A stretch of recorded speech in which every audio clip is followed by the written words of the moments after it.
So we're going to be talking about in the next half hour or so how machine vision makes robots smarter, and it's a bit of a theme in terms of looking at where we are in today's machine vision solutions, where we are with robotics, how the two can obviously intermingle in a very easy way nowadays, but also the extra parts of this in terms of inspection is, as the name suggests, machine vision inspection, looking for something, trying to detect something, trying to check if something's good or bad, let's say. But there's data that sits behind that perhaps at times we don't think about in terms of being able to use that data, trend that data, analyze that data. And of course, nowadays we're looking at a lot more of this kind of analytic side of things. So that's the nature of where we're going with this session. Just a little intro and background of who's on the line from the SICK perspective. Myself, Neil Sandhu there, with my details. You'll get copies of this afterwards and with all the contact details you need. And my colleague Martin Short is also virtually with me, of course, in these times, and we'll be keeping an eye on things in terms of the questions that may come in, etc., etc. To also be able to tempt him with his views if when we need them. So I'm pretty hopeful and guessing that you all know SICK. SICK, we are, of course, a global company. There's a few numbers there. I won't go through them. You can read them to your heart's content there in terms of how many people we have around the world and offices, and we have lots of different kinds of solutions within the automation portfolio. One of the key factors here, though, is that is R&D. We talk a lot about innovation and bringing out new technology, where we do have quite a number of people within our R&D teams, and we do put a lot of our turnover back into that to develop new technologies and create advancing technology for today's industry. So hopefully, as I say, you'll see some of that today. And just four points I wanted to mention, as I say, as I've talked about at the title, a brief agenda on where we are today, how we can make it smarter, looking at those extra benefits in terms of a technology breakdown, and then, of course, obviously how we as SICK can help you achieve all of this. So if we look at machine vision and today's technology, I believe a lot of you on the line may be aware of the different types of machine vision solutions that are out there today. And here at SICK, obviously, we're encompassed in most of them as well, starting from things like vision sensors, which are very simple, configured in a very short space of time, onboard intelligence. You just mount it like a traditional sensor, carry out some machine vision tasks, and give data or digital I/O as need be. The same can be said for smart cameras, which are slightly more advanced, have a bit more functionality, but again, in essence, operate in a similar way. We're moving on towards programmable cameras, where the user or developer can actually get on board with in an environment where they can create a tailored functionality, and I'll come on to that in a bit more detail a bit later on. From programmable cameras, again, which usually do still contain the onboard intelligence, we move towards streaming cameras, where you typically are looking at a lot higher resolutions and higher speeds, where the camera itself is actually streaming the information or image to something like, as you see below that, an industrial PC, and that takes the brunt, if you will, of the processing and the power that's needed to do the image processing and number crunching to make sure that the results are given out as best as they can. So that's a little overview, as to say, of today's technology, and as I say, a lot of what we do at SICK is based on this.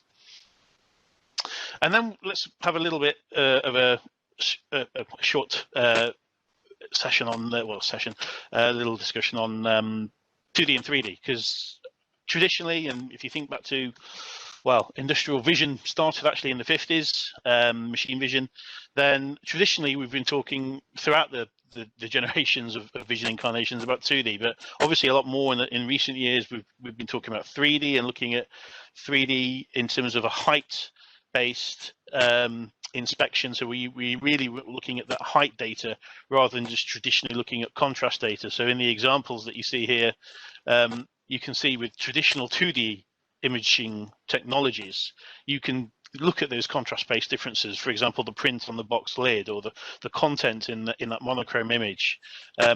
But thinking about it in a 3D perspective, you can see on the top right there, we can actually then look at levels of that potential box lid, or be it a container lid or even a plain surface, to check how level it is, and then looking at the image on bottom right, you can also see that with the height information, even though the image bottom left is suggesting that the 4, in this case, food items are stacked correctly, having the height data gives us this added area of advantage to check that height-based inspections can be done. And that's what the 3D aspect usually gives us. Okay. And moving on from that, 3D technology has come on in leaps and bounds in recent years as well, especially here at SICK, where we've traditionally got involved with laser triangulation based 3D inspection. Developments in the technology regarding time of flight and stereoscopic cameras have been integrated and innovated. So you can see there, you can get a lot more powerful data nowadays, not just by using traditional methods of 3D, but newer improved 3D imaging techniques, and the types of data you can get out there in terms of raw, filtered, and even giving digital I/O is also available with this newer kind of technology. So that's a little bit about machine vision. Now let's briefly talk a little bit about robotics. Obviously, traditionally we talk about industrial-based robots typically in the example I've given there is in the automotive industry, but we see them in a lot more areas than that. And of course, this wonderful new word collaborative that we are seeing more and more of in terms of companies launching what's called collaborative robots that can work in a closer proximity to human beings, let's say that.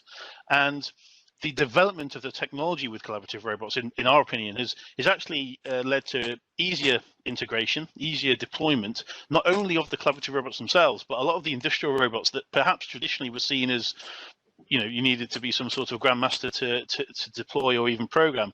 A lot of the configuration and the deployment of the general industrial robots has become a lot easier as well. And so we're seeing a lot easier deployments and development with integration of robotics as well as machine vision. And obviously the idea today is to bring them both together.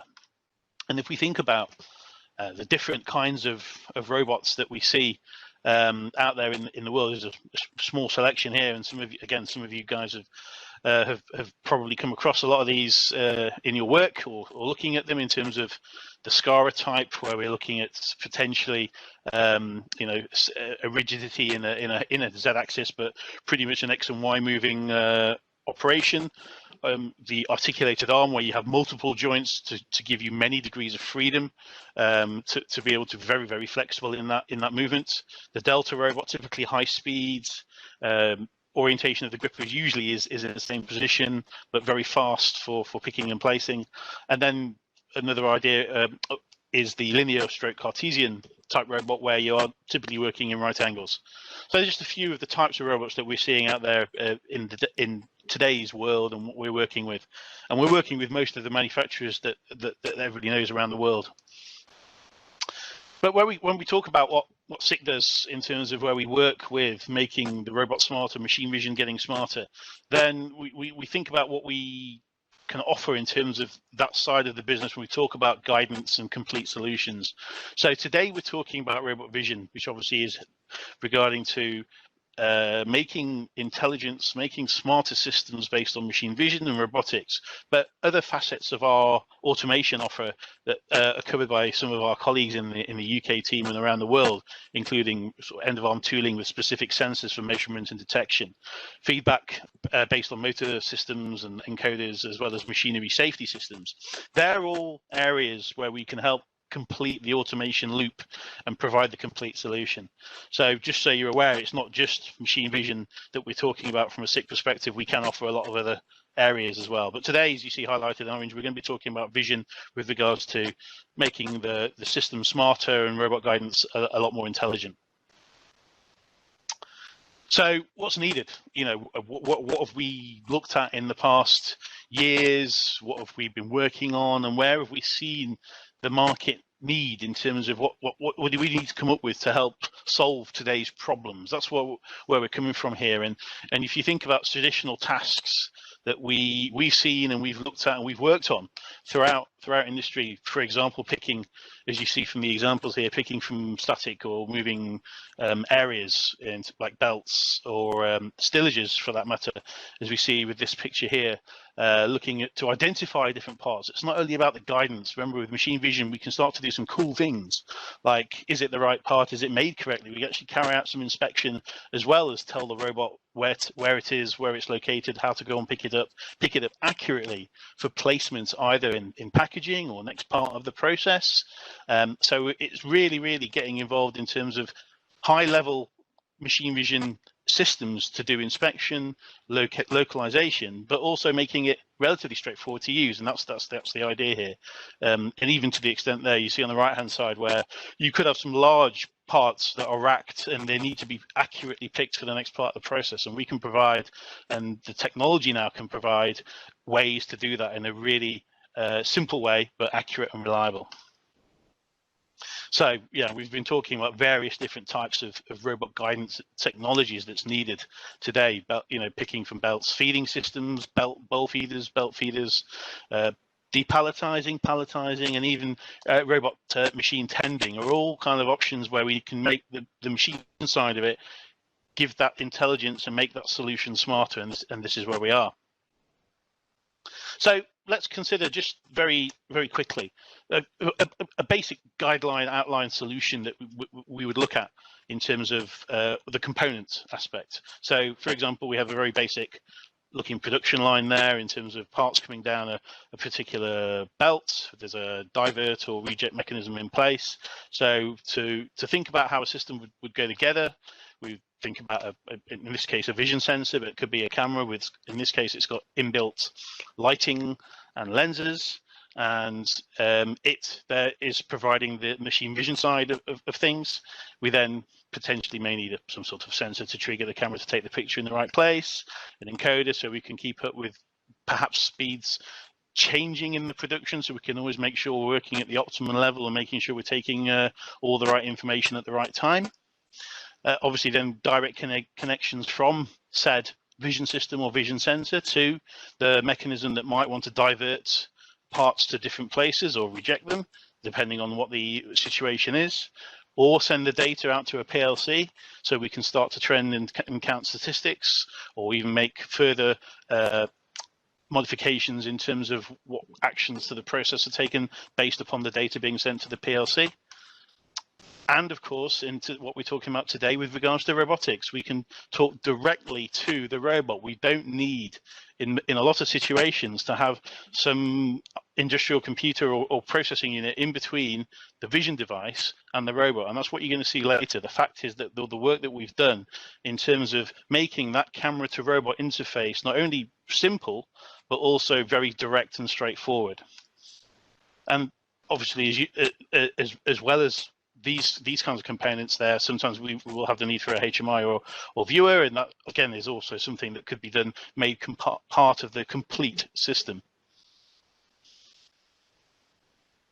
So what are we looking at? We're looking at cameras that in this case could be directly linked to robotic arms, robot systems, robot solutions. So pre-written interfaces and collaboration between the robot and the vision companies. That's where we're coming from with SICK as well. We've been working with a lot of the companies around the world, not just collaborative companies, but industrial robotic manufacturers, to make sure that a lot of that work has been done in terms of the communications. And we're always getting, in the last few years, questions about how this communication works and that communication works. We've done a lot of that hard work now, not only us, but with the robot manufacturers, to make that interface a lot more straightforward and a lot more standardized. And that's where we're coming from. And then with regards to the software or the applications that we're going to be solving, picking from moving belts, picking from static stillages or bins and randomly orientated parts. We've taken a kind of analogy here at SICK in a slightly different way to maybe some other companies, where we've taken, as you can see there, the smartphone idea. Oh, we have smartphones. All of us, I think, would hold our hands up and say we have a smartphone.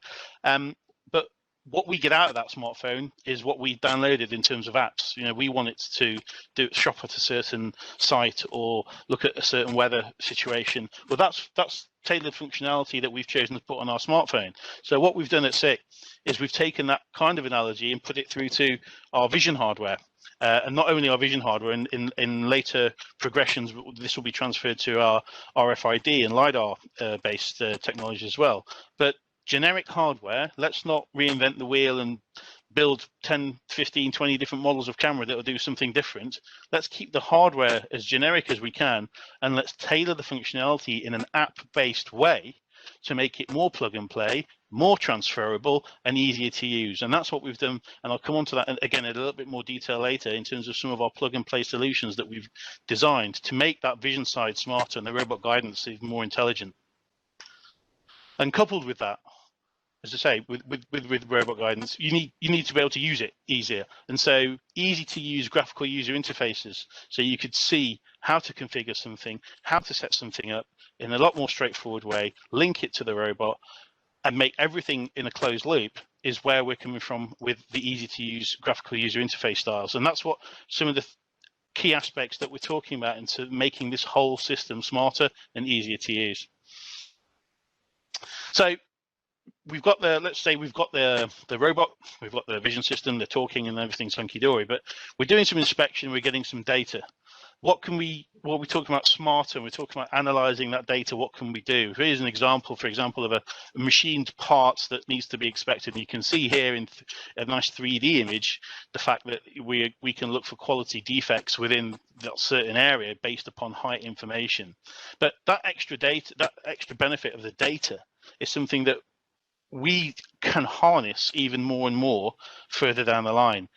For example, if this particular component is manufactured in this particular defect that potentially it's being highlighted with the arrow over here in the top left, if that is something that's common and is logged and is analyzed and says it seems to be always happening in that particular area, or maybe on this particular product that's being produced or on this particular line, then the ability to get that data, send that data out to perhaps a remotely accessible area where quality personnel, management personnel, or anybody, any engineering staff can see, we keep getting this issue from at certain times, and we can see when that's happening.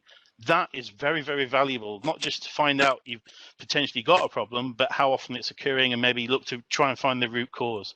So when we talk about the extra benefits and the data that can be sent, this is the sort of thing that we're talking about. And now, with the technology that's been developed, that data is not only there and available, it's accessible to send out and get up from a device level, let's say on the shop floor, all the way up to perhaps an enterprise or cloud-based level. And again, I will go into a little bit more detail on that very shortly. And going on from that theme, please don't worry, this is not a real, for anybody starts to get upset, it's not a real dolphin, it's a chocolate dolphin. But it's designed to show you that obviously the portion control aspects that we do in certain 3D vision robot guidance, not only for cutting, but for picking up and for placing into packaging.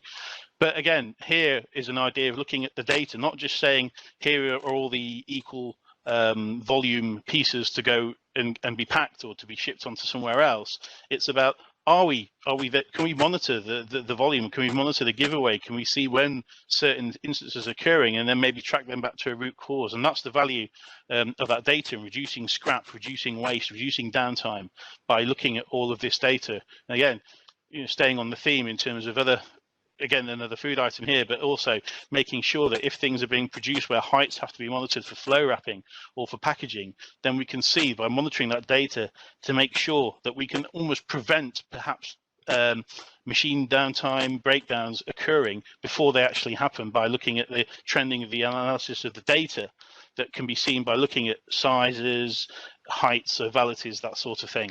And this is the power of the data that we're talking about. And we're doing this a lot more at SICK now in terms of looking at how a colleague of mine had a very nice term last year where we talked about it. He called it beyond the blue box, because a lot of our devices are blue because we're companies, the brand color is blue and our sensors are blue, for example. But imagine beyond the sensor, beyond the little blue box, how you can analyze the data that can come out of something perhaps so small and maybe only seen as a sensor, but then take that data and use it to actually actively look at preventative maintenance and analytics purposes. And that's where a lot of the sick ideas now are coming from, because eventually, and this is a little diagram here that hopefully displays it, we talk about the production being more smart and looking at accessing how things are being done. Not only are they being done in the right way, not only a binary, is it good, is it bad, or are we doing something here, yes, so we're doing it, no, it's how are we doing it, can we make it better, can we be more efficient, can we optimize things. And by looking at potentially what that data can be provided by vision systems, by safety systems, by sensors on various robot cells or machines, we can access that data, give that data to an accessible area where we can create the likes of dashboards and indicators that show are things optimized to the maximum efficiency or not. So what we're talking about here is obviously everybody is bracketing Industry 4, and we have a little logo there that's designed to show that the data coming from the sensor level or the shop floor level going all the way up to the enterprise, MES, and cloud level. Well, that's what we're here to talk about as well, not only as well as the machine vision and the robotics. Excuse me. So this is what we've been looking at in terms of where the industry needs to go and what we think we can help the industry with. So we talk about, say, a gateway system potentially that could link everything together in this kind of network architecture. So where we come to the sick part, if you like, I mean, talking quite general up to now. Of course, yes, everything we talk about is what SICK have been involved in, but some more specifics now where we come in. We talked about the tailored app-based software for our cameras, for example. Well, we've created an environment called SICK App Space, and that is accessible not only by our own internal developers, but we also have a few key partners already in the UK and around the world who can access that, if you like, ecospace and create specific tailored functionality and application-based software to do exactly what a task requires, and then deploy that onto, in the same way you deploy an app on a smartphone, and therefore the user has a very easy journey to access what the actual app can do, the functionality can do, and can very, very, very straightforwardly get on and solve their problem. And this is where we're coming from with this app space guide, and I'll come on to a few examples of that very shortly. So we've taken that, again, if that smartphone, if you like, analogy, and turned it into something. At the moment we do a lot with machine vision on, in terms of creating different apps that can be used on the same kind of hardware. And a few initial examples, and I will go into a bit more detail on some of these very shortly.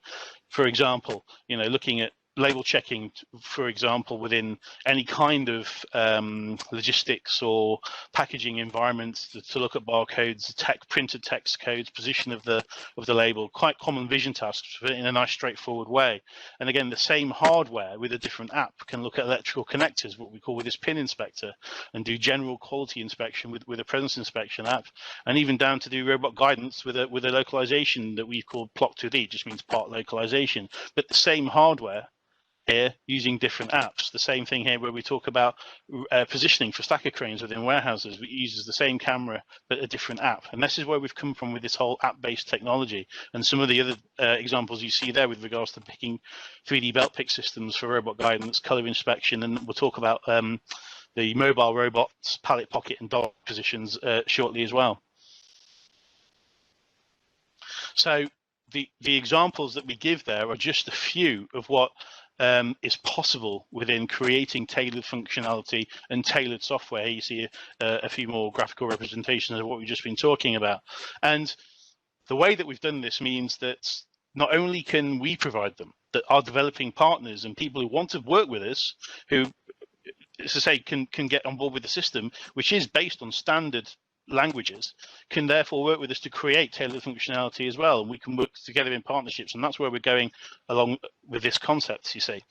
And as well as that, we've created plug and play out of the box solutions for even more robot guidance. For example, a bin picking system that links from the camera through some software that we've written to the robot to pick randomly oriented parts in the bin such as this, and for de-racking large parts or small parts from stillages such as the one you see on the right hand side. Those are systems that we've created the tailored software for and now can deploy, and that makes the job of looking at robot deployment and robotization, which everybody obviously is looking at the moment, and unfortunately in the current times a lot of automation is being looked at to help increase efficiency and optimization, and so we can help there in terms of having almost ready to go solutions that are much easier to deploy than perhaps you would have thought or have previously got involved in.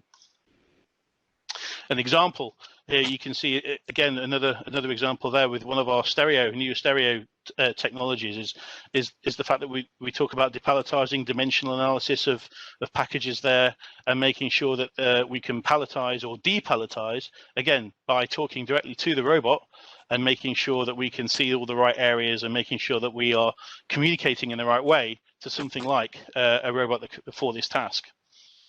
And again, the data that we can access from that and send up to a cloud-based system means that we can talk about efficiencies and how fast cycle times are running, et cetera, et cetera, et cetera. Another example, again, in a similar vein, is this robot guidance system I talked about, developed within SICK app space, where in this case it's moving belts, but it could very well be static in terms of the image you see on the right hand side, perhaps with palletizing of large cases of product.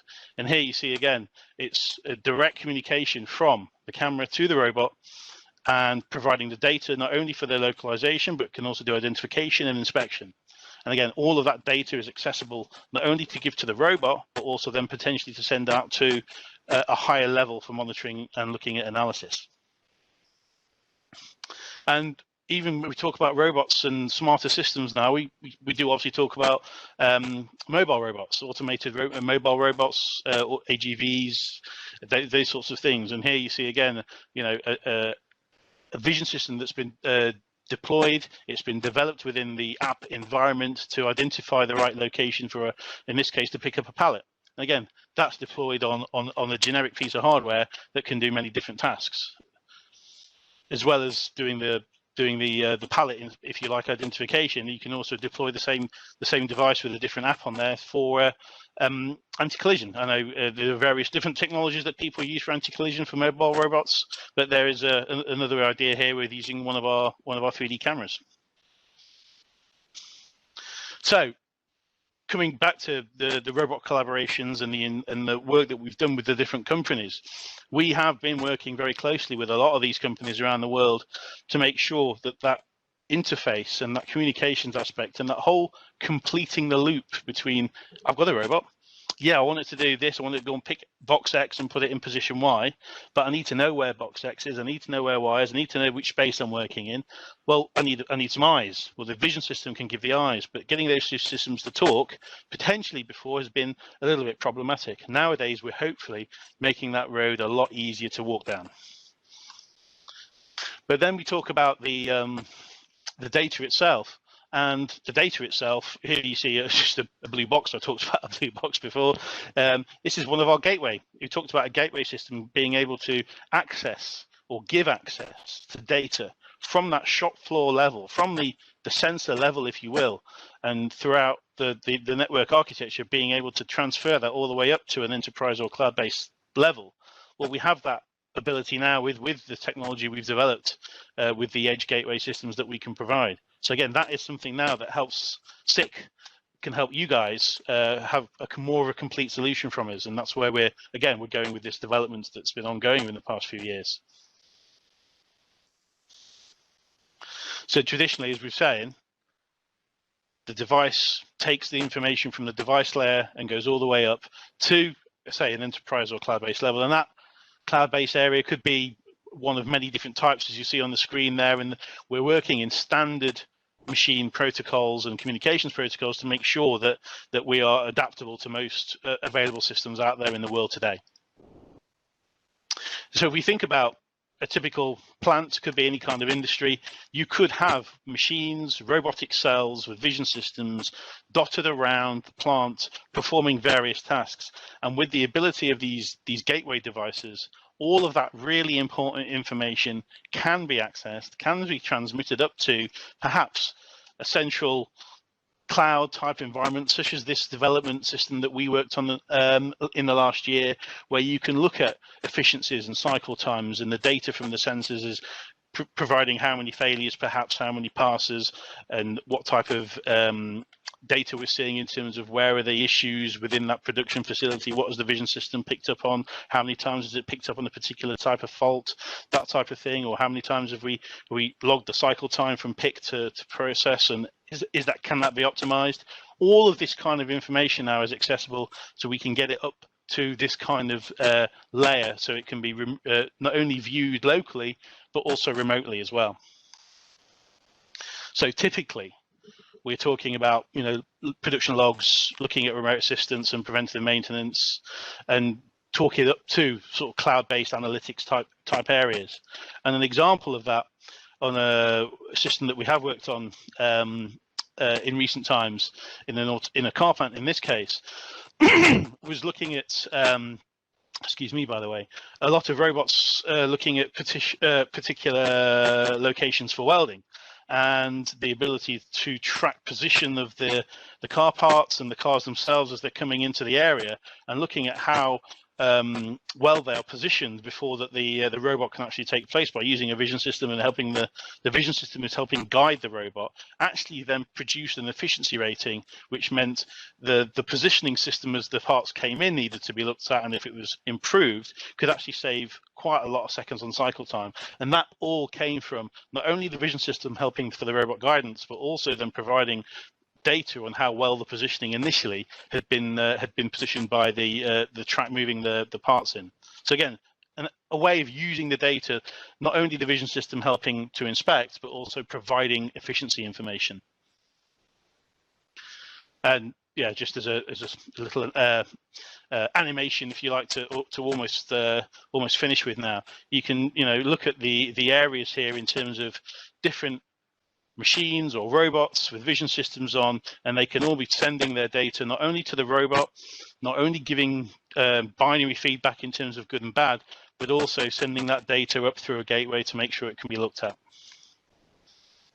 So one of the key messages here is not only about machine vision, we're talking about machine vision, smarter robot guidance.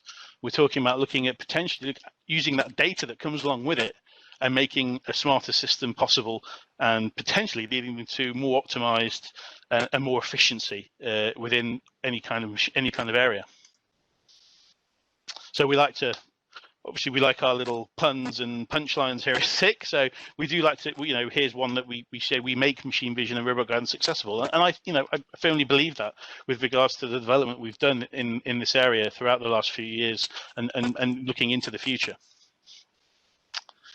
When you get a copy of this, you'll see some links to our various sections on our website and YouTube channel about the various technologies and solutions. And yeah, that'll be included. And just over to half an hour. That's not too bad for me.